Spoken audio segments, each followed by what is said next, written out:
Today we shall see what are the important happenings today.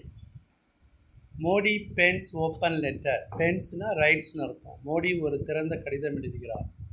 India is a symbol of stability for the world. உலகத்துக்கு ஒரு ஸ்திரத்தன்மைக்கு ஒரு அடையாளமாக இருக்கிறது. India is a symbol of stability. ஸ்டெபிலிட்டினா நிலைத்த தன்மை அல்லது ஸ்டெபிலிட்டி. அண்ட் ஜப்பானுடைய first women prime minister.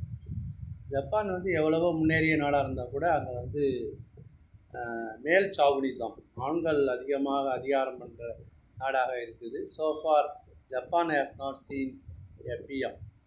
For the first time Takaichi is Japan's first woman prime minister.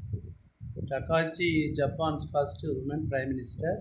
New கோயலிஷன்னா கூட்டணி, கூட்டாட்சி, 2-3 கட்சிக்கு சேர்ந்து அமைக்கிறது கோயலிஷன் டீல்.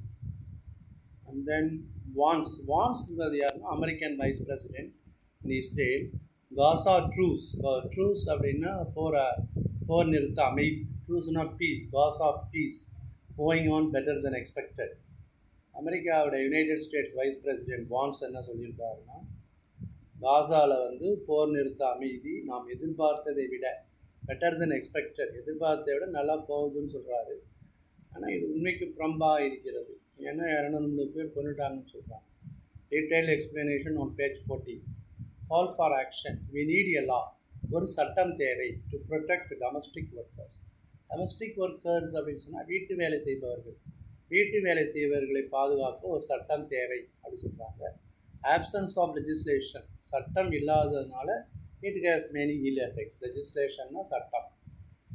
இப்போ கூட பல திரைப்பட நடிகைகள்லாம் அரெஸ்ட் பண்ணப்படுறாங்க for the ill treatment meted out to their domestic workers. வீட்டு வேலை பார்க்குறவங்கள இல் ட்ரீட் பண்ணதுக்காக. வெளிநாடுகளுக்கும் டொமஸ்டிக் ஒர்க்கர்ஸ் வீட்டு வேலைக்காரர்களை அனுப்புகிறாங்க. அங்கே they suffer many things. And in cricket, South Africa crushes Pakistan, goes top. Women's cricket.